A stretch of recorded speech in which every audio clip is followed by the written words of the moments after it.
오늘 예배 참석한 것 보니까 부활하신 것 같아요. 오늘 여기 우리가 부활절에 참여하신 우리 성도님들 가정에 부활의 기쁨과 감격, 그리고 주님께서 우리가 허락하신 부활의 은혜와 평강이 가득하기를 주님의 이름으로 축복합니다. 우리 주님께서 우리 모든 인류의 죄악을 담당하시고 십자가에 피 흘려 돌아가셨어요. 지난주 선포했던 이사야 53장에 그가 찔림은 우리의 허물 때문이요, 그가 상함은 우리의 죄악 때문이라. 그가 징계를 받음으로 우리가 평화를 누리고 그가 채찍에 맞음으로 우리가 나음을 받았도다라는 말씀을 전해드렸습니다. 그렇게 주님께서 우리를 살리시려고, 구원하시려고 그렇게 찔림을 당하시고 또 상함을 받으시고 그렇게 징계를 받으시고 또 채찍에 맞으심으로 우리가 나음을 받게 되고 또 하나님께 나아갈 수 있는 평화도 주시고 또 우리 모든 죄와 허물을 용서해 주셔서 구원받은 우리 하나님의 자녀의 은혜를 우리에게 허락해 주셨습니다. 그러나 예수님이 십자가에 이렇게 돌아가실 때 제자들은 한순간에 멘붕에 빠졌습니다. 사실 제자들은 이렇게 허망하게 예수님께서 돌아가실 줄을 상상도 못 해봤어요. 예수님께서 복음을 증거하실 때 하늘나라가 곧 도래할 것인 줄 알았고 병든 자를 고치고 죽은 자를 살리실 때에는 더 이상 아픔과 고통을 겪지 않아 또 될 줄로 알았습니다. 또 오병이어의 5,000명을 먹일 때는 가난한 자와 굶주린 자는 더 이상 없고 경제적으로 이제는 풍족하게 될 줄 알았고 예수님께서 예루살렘 성에 입성했을 때 성전에서 물건을 파는 사람들, 돈을 바꾸는 사람들의 상을 엎을 때 성전 개혁과 신앙의 변화가 일어날 줄 알았어요. 그리고 무엇보다도 예수님께서 왕의 자리에 오르시면 자기들도 나름 권력의 중심에 설 줄로 생각했어요. 그래서 지난 3년 동안 고생도 마다하지 않고 예수님을 쫓아다닌 게 아니겠습니까? 근데 예수님께서 힘 한번 써보지도 못한 채 맥없이, 그것도 제자였던 가룟 유다에 의해서 은 30에 팔려가지고 십자가에 죽임을 당하시고 돌무덤에 갇혀 있었을 때 제자들은 한순간에 의욕이 꺾이고 또 절망에 갇히고 언약에 대한 의심이 들었어요. 그들의 품은 꿈들은 이제 산산이 다 조각이 나버렸습니다. 빵빵했던 그 풍선이 터져가지고 볼품없는 모습으로 땅에 떨어진 것처럼 됐어요. 예수님은 시리에 빠진 제자들을 다시 일으키는 방법은 부활신앙으로 무장하는 밖에 없음을 아셨어요. 그래서 친히 부활하신 거고 부활하신 후에 제자들에게 나타내 보이셨던 것입니다. 우리도 마찬가지예요. 지금 우리 신앙은 십자가 신앙, 골고다 신앙에 머물러 있어요. 그래서 죽음의 기운으로 가득합니다. 이러한 때 부활의 신앙으로 우리가 다시 한번 무장해야 될 줄로 믿습니다. 우리 부활의 신앙이 아니고는 어떤 고난도 우리가 이겨낼 수 없기 때문에 그래요. 부활하신 예수님께서 제자들을 찾아오셨듯이 우리 심령과 교회 그리고 우리 가정과 직장에 친히 찾아와 주셔서 우리를 만나 주시길 원하십니다.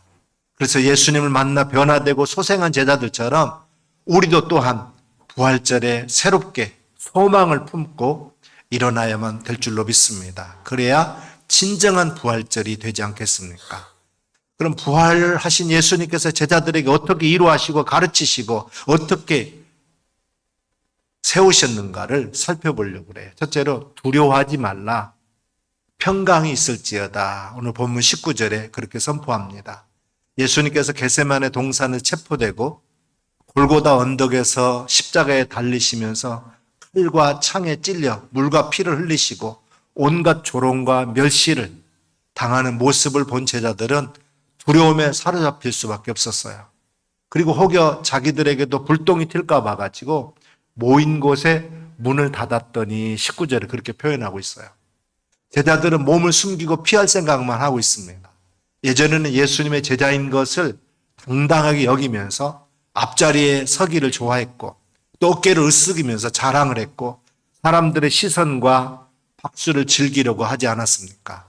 그렇다면 예수님의 제자답게 예수님이 십자가에 죽음을 당할 때 이것이 타당한 건지 권력자들에게 항의도 하고 백성들의 동의를 구하면서 예수님의 명예회복을 위해서 애를 써야 되는 게 아닙니까? 그런데 지금 제자들은 두려움에 빠져가지고 목숨만을 지키려고 문을 닫고 숨어 있어요.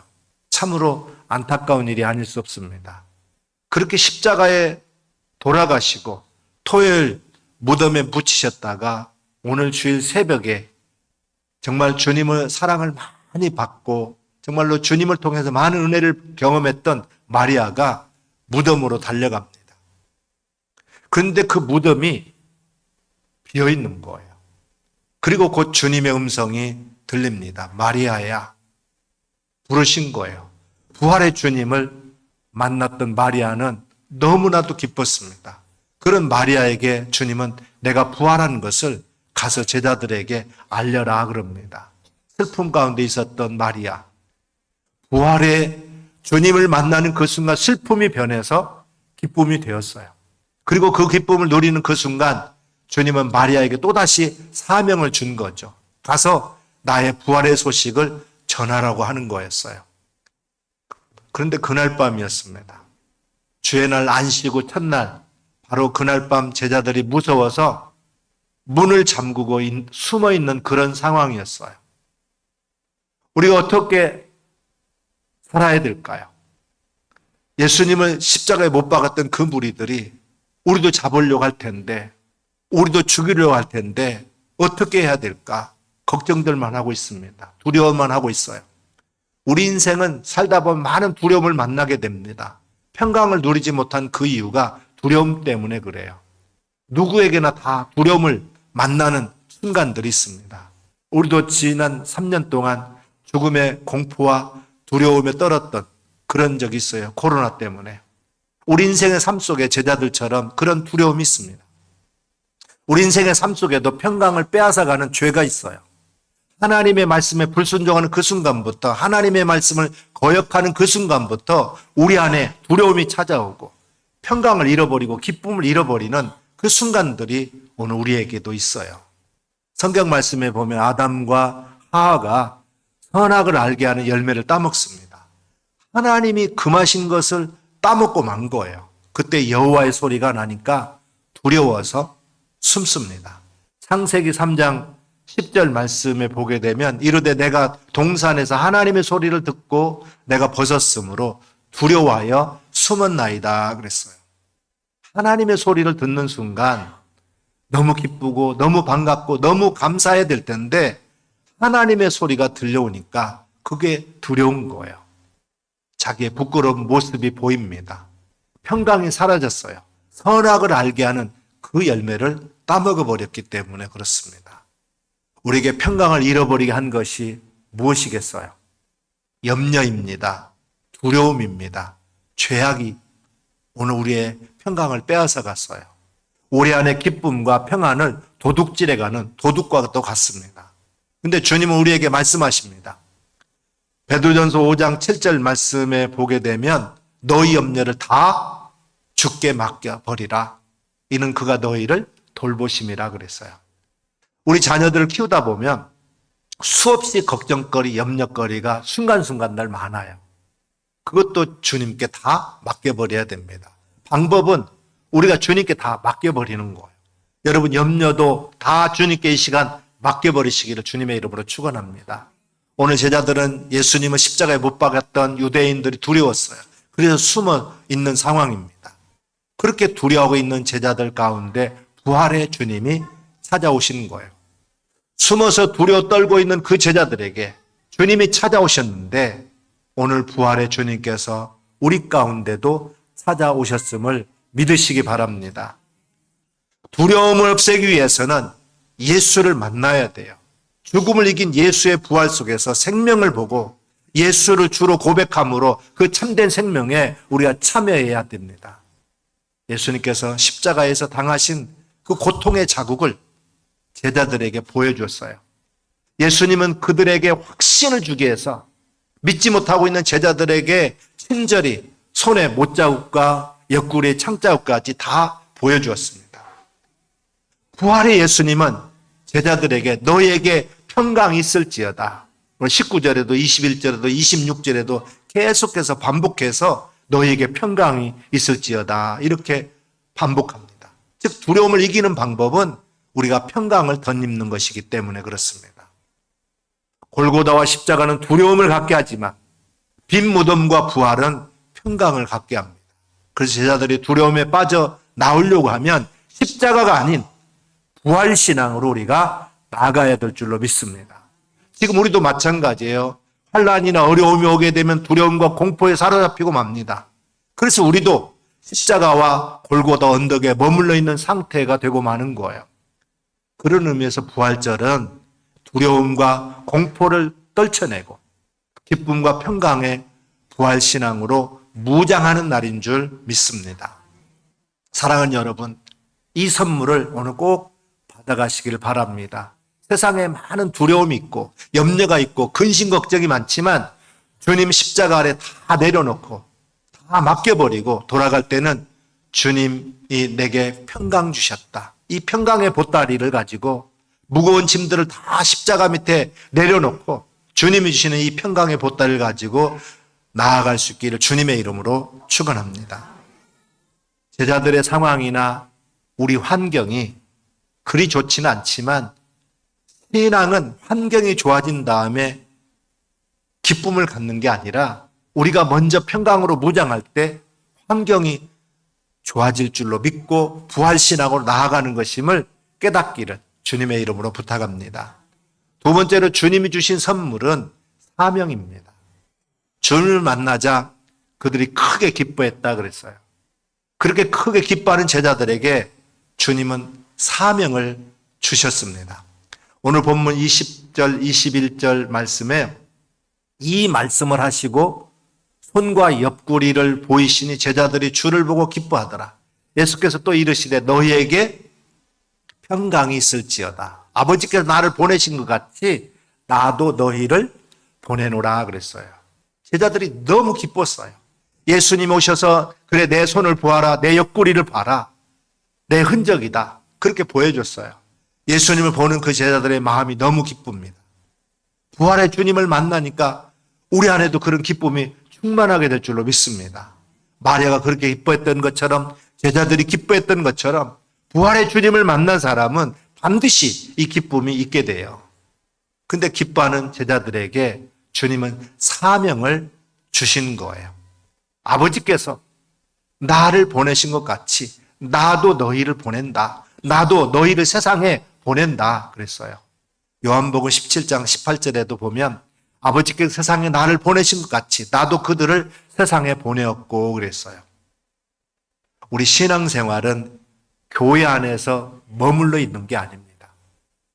교회에서 은혜 받고 성령 충만 받고 하나님의 능력 받고 하나님이 우리를 세상에 내보내시는 거예요. 사명자로 내보내신다는 것입니다. 우리가 그 사명을 들고 주님과 함께 세상에 나가야 될 줄로 믿습니다. 제자들은 그렇게 기뻐하는 가운데 이 사명을 받았어요. 그 사명이 무엇입니까? 이 3절 말씀에 보게 되면 너희가 누구의 죄든지 사하면 사하질 것이요 누구의 죄든지 그대로 두면 그대로 있으리라 하시니라 그랬어요. 예수님의 이름으로 복음을 들고 나아가서 우리가 복음을 전하면 사람들이 그 복음을 듣고 회개하게 되는 줄 믿습니다. 그리고 죄사함을 받습니다. 구원을 받습니다. 이것은 우리가 사명을 가지고 나가서 복음을 전할 때 나타나는 그런 현상들이에요. 누구의 죄든지 사하면 예수님의 보혈로 사함을 받게 되는 거예요. 사해질 것이요 그랬어요. 허물과 죄로 죽었던 그들이 살아납니다. 누구의 죄든지 그대로 두면 그들에게 복음을 전하지 않으면 그대로 있다라는 거예요. 결국 둘째 사망의 불못에 던져지는 그런 심판을 받게 된다는 것입니다. 예수님은 그 제자들에게 이렇게 귀한 사명을 주셨어요. 마태복음 28장 18절에 20절 말씀에도 보게 되면 예수께서 나와 말씀하여 이르시되 하늘과 땅의 모든 권세를 내게 주셨으니 그랬어요. 예수님은 하늘과 땅의 모든 권세를 가지셨습니다. 창조주 하나님이세요. 구원의 하나님이십니다. 이 땅에 오신 하나님의 아들이십니다. 그분은 하늘과 땅의 권세를 가지셨는데 그 예수님의 이름으로 너희가 가라 그랬어요. 그러므로 너희는 가서 그 이름으로 가서 하늘과 땅의 권세를 가지신 예수님의 이름으로 가서 모든 민족을 제자로 삼아 아버지와 아들과 성령의 이름으로 세례를 베풀고 내가 너희에게 분반 모든 것을 가르쳐 지키게 하라. 볼지어다 내가 세상 끝날까지 너희와 항상 함께 있으리라 하시니라 그랬어요. 여러분, 사명이 그렇습니다. 내 힘으로 가는 게 아니에요. 내 이름으로 가는 것도 아닙니다. 하늘과 땅의 권세를 가지신 그 예수님께서 오늘 내 이름으로 가라. 내 이름을 통해서 가서 병든 자를 고치고 가난한 자들을 부유하게 하고 귀신 들린 자의 귀신을 쫓아내고 그들에게 평화의 복음을 전하라고 하는 그런 선포입니다. 오늘 주님은 우리에게 이런 귀한 사명을 주신 거예요. 오늘 이 부활절, 이 부활의 주님이 이곳에 찾아오셔서 동일하게 오늘 우리에게도 이 귀한 사명을 부어주고 계시는 줄 믿습니다. 저는 요한복음 21장을 읽을 때마다 눈물이 나요. 그렇게 예수님을 받았던 그 제자들이, 예수님의 능력을 경험했던 제자들이 3년이나 예수님을 통해서 배우고 가르침을 받고 많은 은혜를 경험했던 그 제자들이 예수님이 십자가에 달려 돌아가시고 부활하셨는데도 그 제자들이 어디로 갑니까? 다시 갈릴리 바다로 간 거예요. 물론 두려운 마음도 있고 허전한 마음도 있고 취미 삼아 낚시 가자가 아니에요. 그냥 옛날 자신들이 가졌던 직업이에요.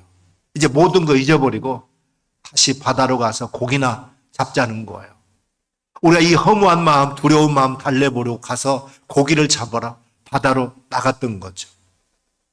밤이 새도록 고기를 잡으려고 했지만 고기 한 마리 잡지 못합니다.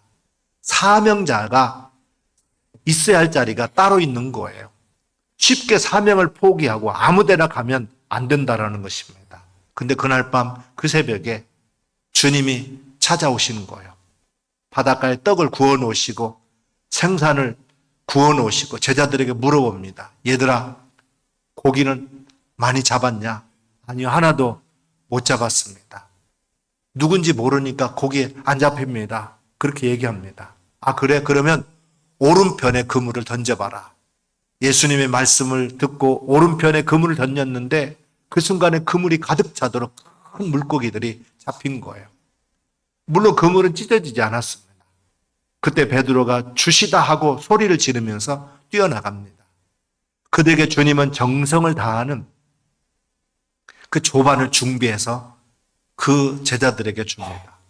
요한복음 21장 15절 말씀에 보게 되면 그들이 조반 먹은 후에 예수께서 시몬 베드로에게 이르시되 요한의 아들 시몬아 네가 이 사람들보다 나를 더 사랑하느냐 하시니 이르되 주님 그러하나이다.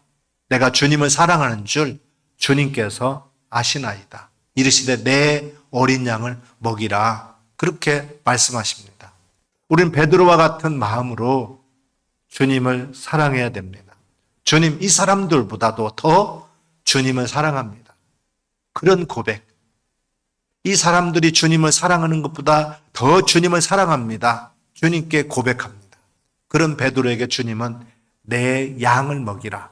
이렇게 사명을 주신 거예요. 주님을 사랑한다고 고백하는 모든 사람에게는 소중한 그런 사명이 있습니다. 이 사명을 우리가 깨달아야 돼요. 사명을 소중하게 여겨야 됩니다. 그때 우리는 상급이 있고 면류관이 있어요. 이 사명을 쉽게 포기해서는 안 됩니다. 우리는 내 가족들을, 내 친구들을 사랑할 수 있습니다. 내 동역자들을 사랑할 수 있어요. 그러나 우리는 주님을 더 사랑해야 됩니다. 그래야 진정한 사명자가 되고 일꾼이 되는 거예요. 주님을 사랑하는 우리 가족들이 다 되시기를 주님의 이름으로 축원합니다.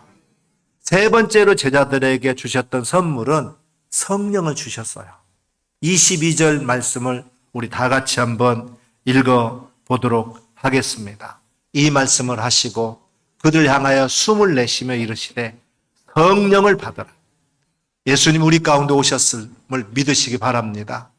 성령을 믿을 때 이미 우리에게 주시라고 고백할 수 있다고 그랬어요. 성령이 아니고는 예수님을 주라고 고백할 수 없다고 했습니다.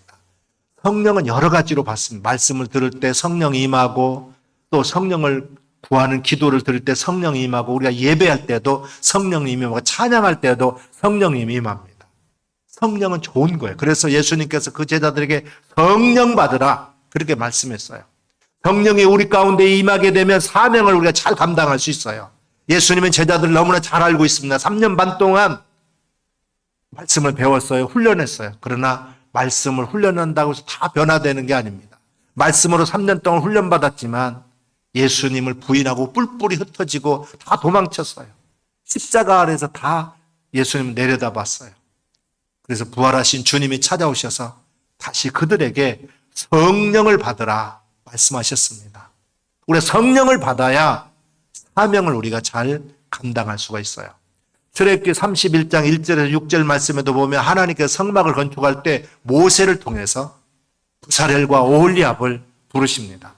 하나님이 명령하신 것을 다 만들게 하는데 성막을 얼마나 정교하게 만들어야 되는지 하나님의 영이 감동받지 않으면 그걸 감당할 수가 없는 거예요. 하나님이 설계도를 주셨지만 성령이 충만한 사람들만이 이 일을 감당할 수 있었습니다. 여러분 교회 일도 그래요. 교회 일이 얼마나 정교한지 몰라요. 사역도 마찬가지입니다. 부사렐과 오홀리압처럼 하나님이 지명하에 부르셨는데 하나님의 영으로 성령으로 하지 않냐고는 우리도 아무것도 할 수 없습니다. 세상에 지식 많다고 하나님의 일, 성막의 일을 할 수 있는 게 아니에요. 세상에 경험이 많다고 잘할 수 있는 게 아니에요.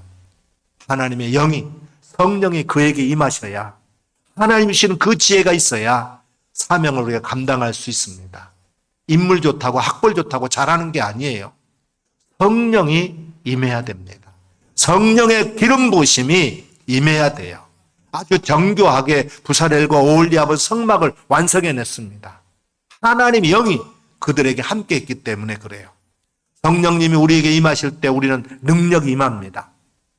사도행전 1장 8절 말씀에 보게 되면 오직 성령이 너에게 임하시면 너희가 권능을 받고 예루살렘과 온 유대와 사마리아 땅끝까지 이르러 내 증인이 되리라 말씀하셨어요.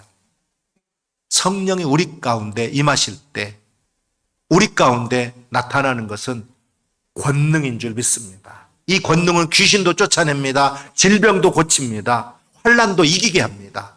성령의 능력이에요. 성령이 임하지 아니하고는 아무것도 할 수가 없어요.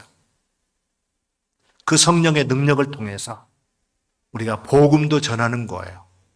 예루살렘과 온 유대와 사마리아 땅끝까지 이르러 순교자의 마음으로 주의 사명을 감당하게 될 줄로 믿습니다. 여러분 우리 가운데 성령이 함께 하심을 믿으시기를 주님의 이름으로 축원합니다. 오늘 이 부활의 주님이 주시는 선물은 세 가지예요. 첫째는 평강입니다. 여러분 염려, 근심, 두려움 그 모든 보따리를 다시 메고 가지 마시고 다 십자가 아래 내려놓으시고 여러분의 어떤 근심, 걱정도 다 맡겨버리시기를 바랍니다. 오늘 주님은 너희에게 평강 주시기를 원한다 그랬어요. 두 번째는 사명을 주셨습니다. 여러분 주님이 주시는 사명 잘 감당하시길 바랍니다. 생명 걸고 사명 감당한 그 생명 살려주십니다. 주님이 주시는 사명 쉽게 던져버리면 때로는 하나님 그 생명도 거둬가 버리셔요. 우린 생명 걸고 사명 감당하는 자 되시기를 바랍니다. 셋째는 우리가 성령을 받아야 됩니다. 성령의 능력이 아니고는 우리는 아무것도 할 수가 없어요. 특히 하나님의 성막일 교회 일이 그렇습니다. 이 놀라운 성령의 은혜를 저와 여러분에게 우리 주님이 부어주신 줄 믿습니다. 오늘날 교회가 연약한 것은 다름 아닌 이 성령의 능력이 결핍되었기 때문에 그래요. 이 성령의 은사는 하늘의 보좌에서 행사되는 세상이 감당할 수 없는 그런 능력입니다. 2025년도에도 우리가 성령의 능력으로 더 부흥하는 교회를 우리가 이루어야 될 줄로 믿습니다. 이 부활의 주님이 주신 이 능력을 힘입어서 주님의 제자로 거듭나는 삶을 살아서 하나님의 능력을 덧입고 승리하는 삶을 평생 살 수 있기를 주님의 이름으로 축원합니다. 기도하겠습니다.